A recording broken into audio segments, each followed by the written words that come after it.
Praise the Lord everyone. जय मसीह की। मैं प्रभु ਦਾ ਦਾਸ ਪਾਸਟਰ ਗੁਰਦੀਪ फिर तो प्रभु का वचन लैके ਤੁਹਾਡੇ विचकार। आज हम बात करेंगे पौलुस की जिंदगी के बारे में। पौलुस हमें क्या बताता है।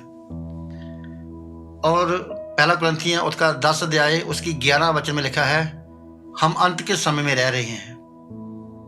ये अंत का समय है। यदि हम अंत के समय में हैं तो हमें कैसा अपना जीवन व्यतीत करना चाहिए। पौलुस अपनी जिंदगी के बारे में बताता है। पहला कुरिन्थियों 9 अध्याय की 27 आयत में वो कहता है कि मैं अपने आप को, अपने जिस्म को अपने वश में करने के लिए मारता हूँ और कूटता हूँ और फिर इसको मैं अपने वश में लाता हूँ। कहीं ऐसा ना हो कि मैं दूसरों को तो प्रचार करूँ और आप ही दोषी ठहरूं, आप ही रिजेक्ट किया जाऊँ।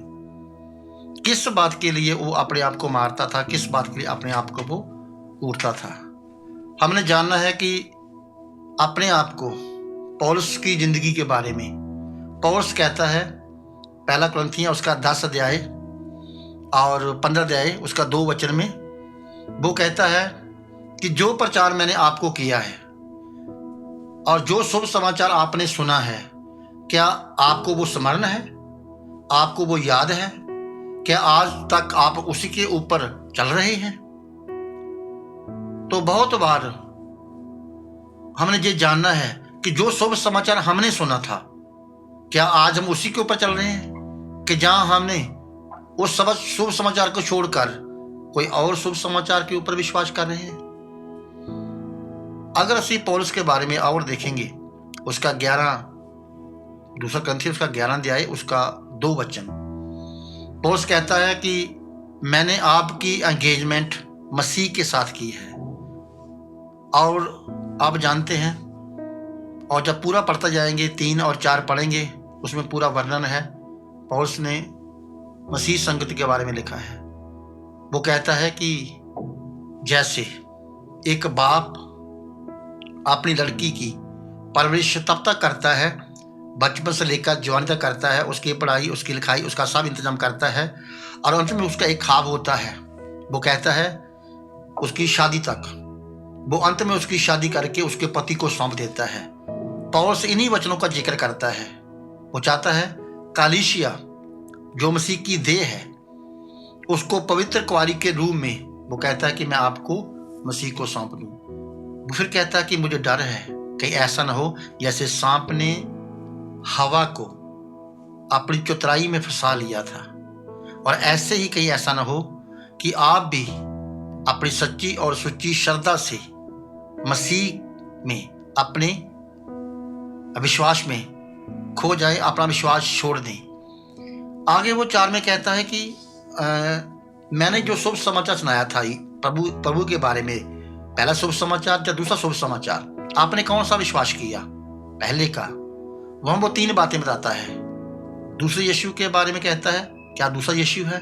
दूसरे आत्मा के बारे में, क्या उसके ऊपर आप विश्वास करते हैं? और दूसरे शुभ समाचार पर क्या आप उसके ऊपर विश्वास करते हैं? यदि ऐसा है तो वो कहता है कि आपका जो विश्वास है वो विचित्र है, आपकी जो मन की स्थिति है वो सही नहीं है। भाई और बहनों, आप सोचेंगे, आप ये कहेंगे, नहीं मैं तो पहले शुभ समाचार पर ही विश्वास करता हूँ।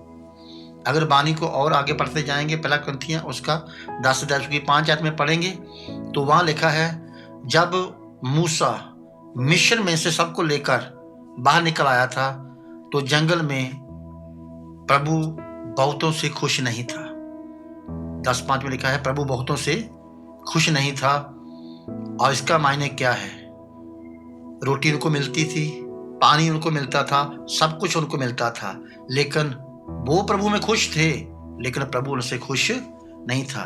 ऐसा क्या हो गया था कि प्रभु जो उनमें से खुश नहीं था? कलाम में बताया है कि वो सब लोग जंगल में ही मारे गए। जब आगे पढ़ते जाएंगे लिखा है कि उनमें से कितने लोग कनान में पहुंचे।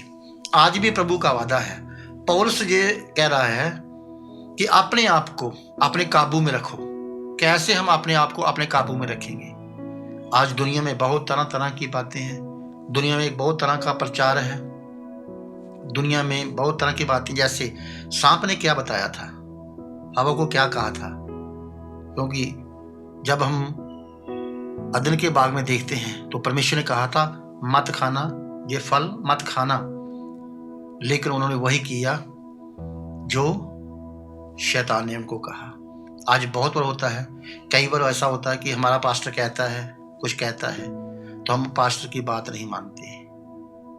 और ऐसा ना हो भाई और बहनों, मरकस 8 उसका 4 अध्याय में लिखा है, प्रभु ने कहा, यदि तुम अपने आप का इनकार ना करो तो मेरे सच्चे चेले नहीं बन सकते। तो पौलुस यही समझाता है, अपने आप को वो साबित करता है, प्रूफ करता है। वो कहता है अपने आप के बारे में, मैं अपने जिस्म को मारता हूं, कूटता हूं, अपने वश में रखता हूं, मेरा जिस्म मेरे वश में है। यदि हम अपने वश में नहीं हैं तो हम प्रभु के वश में भी नहीं हो सकते।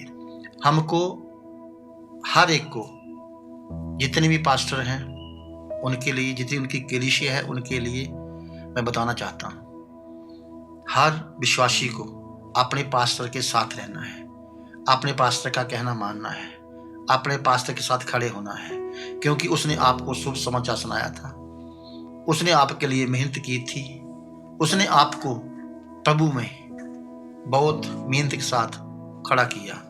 लेकिन आज उसको आपकी जरूरत है। अगर आप उसके साथ खड़े नहीं हो सकते तो इसका मतलब ये है आपका अपना आप आपके वश में नहीं है। इसका मायने क्या हुआ? यदि हम अपने वश में खुद नहीं है तो हम प्रभु की सेवा कैसे करेंगे?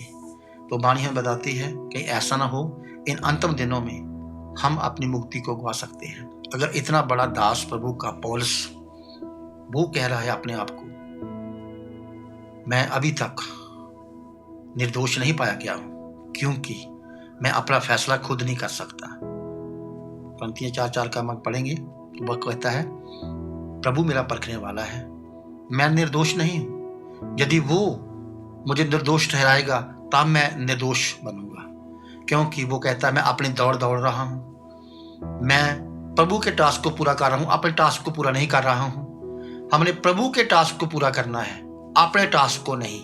प्रभु ने जो कहा है उसको पूरा करना है, जो हमारा दास हमें कहता है उसको पूरा करना है। यदि हम पूरा करते रहेंगे तो हम एक दिन स्वर्ग राज्य में जरूर जाएंगे, प्रभु के सामने जाएंगे और उस इनाम को प्राप्त करेंगे जो प्रभु ने वादा किया है। मैं ऐसा विश्वास करता हूं कि यदि आपने इस वचन से कुछ भी सीखा है तो लाइक, शेयर, सब्सक्राइब करें। सबको जय मसीह की। थैंक यू, धन्यवाद।